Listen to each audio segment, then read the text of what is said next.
Good evening guys.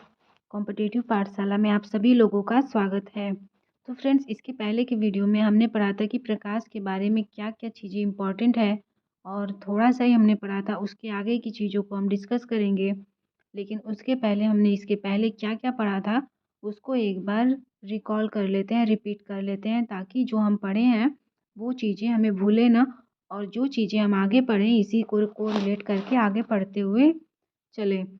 चलिए friends, start करते हैं। इसके पहले मैंने प्रकाश क्या होता है उसके बारे में बताया था। प्रकाश के स्रोत कौन कौन से हैं, प्रकाश के गुण क्या क्या है, प्रकाश सीधी रेखा में चलती है, प्रकाश निर्वात में चाल जो होती है वो मैक्सिमम होती है 3 × 10⁻⁻⁰ होती है।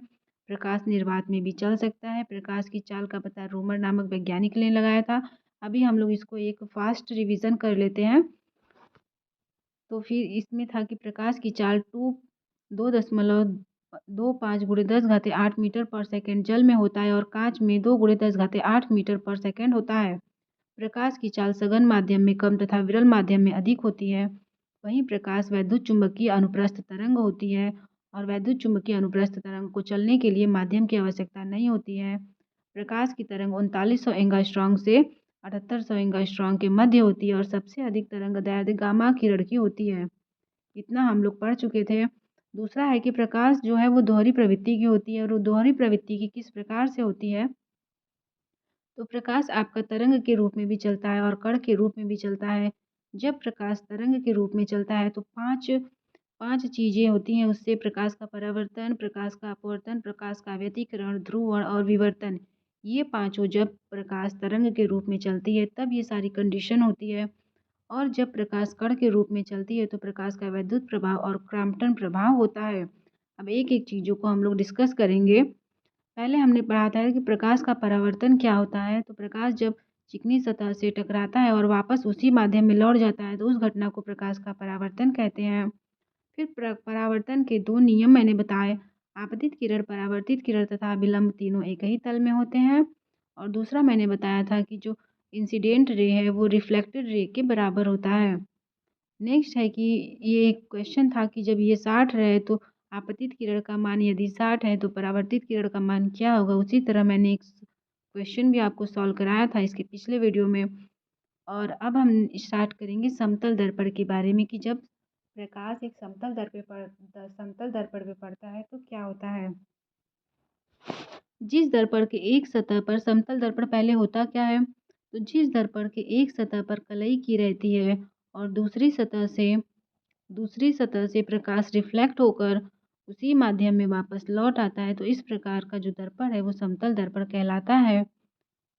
समतल दर्पण के द्वारा प्रतिबिंब का बनना, तो टोटल आपका प्रतिबिंब चाहे समतल हो, चाहे गोलीय हो, चाहे आभासी, जो भी हो, जब भी ये आपका प्रतिबिंब है केवल दो प्रकार के प्रतिबिंब ही बनेंगे। या तो प्रतिबिंब वास्तविक बनेगा या तो प्रतिबिंब आपका आभासी बनेगा। तो वास्तविक की कंडीशन क्या है? परावर्तित किरण वास्तव में जब परावर्तित किरण वास्तव में मिलता है तो वास्तविक प्रतिबिंब बनता है। और दूसरा है कि वास्तविक प्रतिबिंब को पर्दे पर प्राप्त किया जा सकता है। वास्तविक प्रतिबिंब सदैव उल्टा बनता है और दर्पण के सामने बनता है। वास्तविक प्रतिबिंब की 4 कंडीशन है कि ये वास्तव में मिलता है, इसे पर्दे पर प्राप्त किया जा सकता है, यह सदैव उल्टा होता है और दर्पण के सामने बनता है। ये 4 कंडीशन आपके वास्तविक प्रतिबिंब की है। चाहे वो आपका प्रतिबिंब गोलीय दर्पण का हो, चाहे समतल दर्पण का हो, चाहे अवतल दर्पण का हो, चारों कंडीशन आपकी यही होंगी उसमें भी। नेक्स्ट है कि आभासी प्रतिबिंब कब बनता है, तो आभासी प्रतिबिंब मिलता हुआ प्रतीत होता है, वास्तव में नहीं मिलता है। जब प्रतिबिंब मिलता हुआ प्रतीत होता है तो वो आभासी प्रतिबिंब होता है। और आभासी प्रतिबिंब को पर्दे पर प्राप्त नहीं किया जा सकता है। यह सदैव सीधा बनता है और दर्पण के पीछे बनता है। ये 4 कंडीशन आभासी प्रतिबिंब का आप याद रखिएगा और 4 कंडीशन वास्तविक प्रतिबिंब के याद रखिएगा। आभासी का मैंने क्या बताया, ये सीधा बनता है, आभासी बनता है और दर्पण के पीछे बनता है। जो भी प्रतिबिंब आपका सीधा बनेगा वो हमेशा आभासी ही बनेगा, ये आप एक कंडीशन याद रखिएगा। और जब वो सीधा बनेगा तो दर्पण के पीछे बनेगा, चाहे वो गोलीय दर्पण हो, चाहे अवतल दर्पण हो, चाहे कोई भी दर्पण हो। तो वो जब भी सीधा बनेगा तो हमेशा दर्पण के पीछे बनेगा और आभासी ही बनेगा। अब एक है कंडीशन कि ये अगर आपका समतल दर्पण है, तो वस्तु वस्तु जितना समतल दर्पण से दूर रखी जाती है, प्रतिबिंब समतल दर्पण से उतना ही दूर बनता है। तो वस्तु की लंबाई जो होती है प्रतिबिंब की लंबाई के बराबर ही होती है दर्पण से। नेक्स्ट है कि समतल दर्पण की वक्रता त्रिज्या अनंत होती है। समतल दर्पण की फोकस दूरी भी अनंत होती है। ये सारे पॉइंट अगर आपसे पूछे जाएँ तो आप इसको याद रखिएगा। स्टेटमेंट पे 4 स्टेटमेंट आपको दे देगा और उसमें से पूछेगा कि निम्न में से कौन-सा गलत है या इसमें से कौन-सा सही है। तो आप इन सभी को याद रखिएगा कि समतल दर्पण की जो वक्रता त्रिज्या होती है वो अनंत होती है। समतल दर्पण की फोकस दूरी अनंत होती है। नेक्स्ट है कि समतल दर्पण की जो क्षमता होती है वो शून्य होती है। नेक्स्ट कंडीशन है कि यदि आपतित किरण को नियत रखकर समतल दर्पण को, जैसे कि ये आपतित किरण आपकी आ रही है, आपतित किरण को इसको कांस्टेंट रख दीजिए और ये समतल दर्पण को यदि थीटा डिग्री घुमा दिया जाए तो क्या होगा? घुमा दिया जाए तो परावर्तित किरण 2 थीटा घूम जाएगी।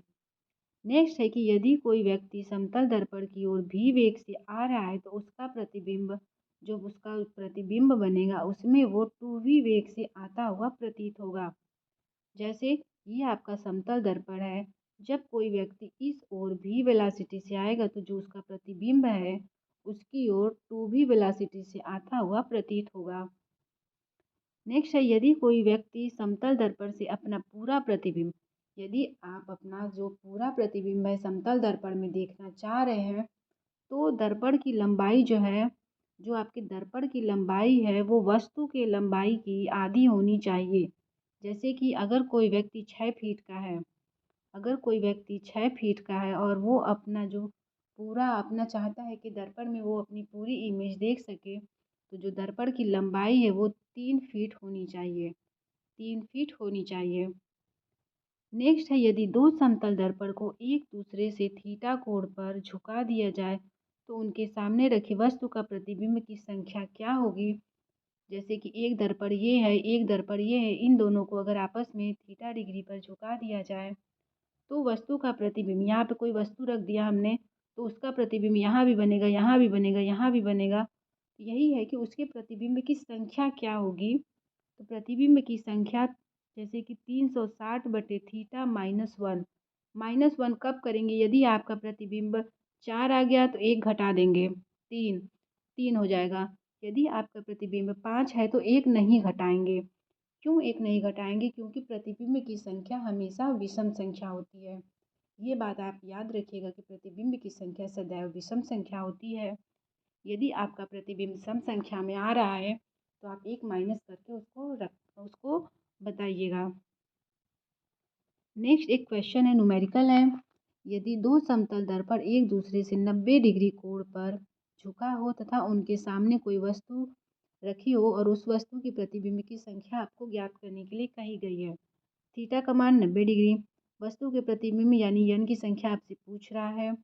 तो मैंने अभी सूत्र बताया कि 360 बटे थीटा -1, तो थीटा की जगह 90 रख दीजिए।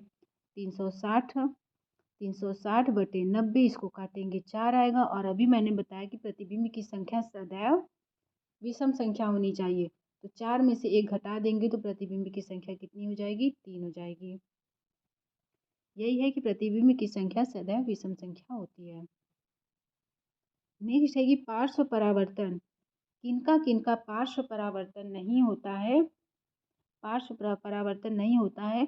टोटल आपके जो अल्फ़ाबेट है, टोटल आपके 26 अल्फ़ाबेट है, जिनमें से 11 अल्फ़ाबेट का पार्श्व परावर्तन नहीं होता है। ये आपका क्वेश्चन साइंस में भी पूछता है, रीजनिंग में भी पूछता है कि निम्न में से किसका दर्पण प्रतिबिंब नहीं बनता है।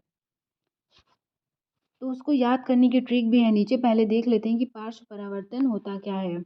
जब कोई व्यक्ति समतल दर्पण में अपना प्रतिबिंब देखता है तो उसका दाहिना हाथ बायां हाथ और जो बायां हाथ है वो दाहिना हाथ दिखता है।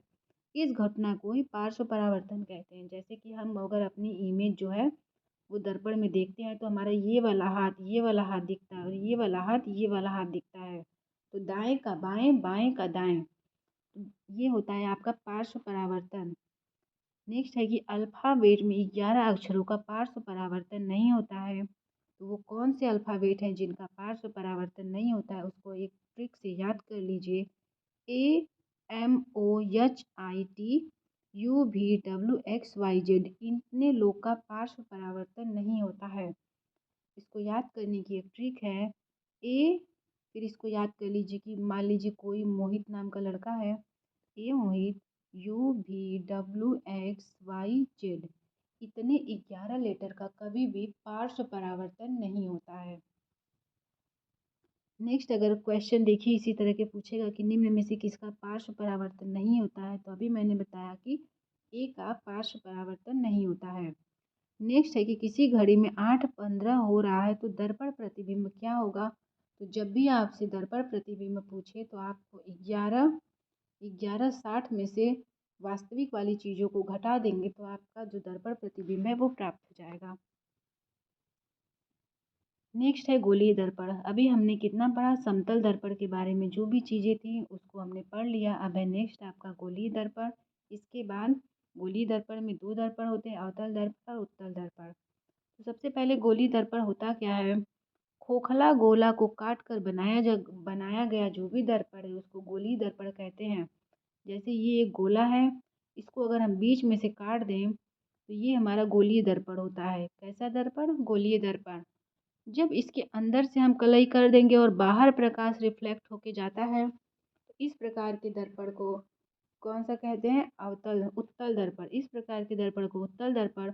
और जब बाहर कलई कर देते हैं और प्रकाश अंदर से इधर से रिफ्लेक्ट होता है, इस प्रकार के दर्पण को अवतल दर्पण कहते हैं। नेक्स्ट है कि अवतल दर्पण में हमेशा कैसा होता है, अवतल दर्पण हमेशा अभिसारी होता है। अभिसारी का मतलब है कि जो भी प्रकाश आएगा कई तरफ से प्रकाश आकर एक ही जगह इकट्ठा हो जाता है, तो इस प्रकार के दर्पण को अभिसारी दर्पण कहते हैं। और उत्तल दर्पण सदैव अपसारी दर्पण होता है। ये एक पॉइंट से प्रकाश को रिफ्लेक्ट करता है, दर्पण आगे की ओर रिफ्लेक्ट करता है, बिखेरता है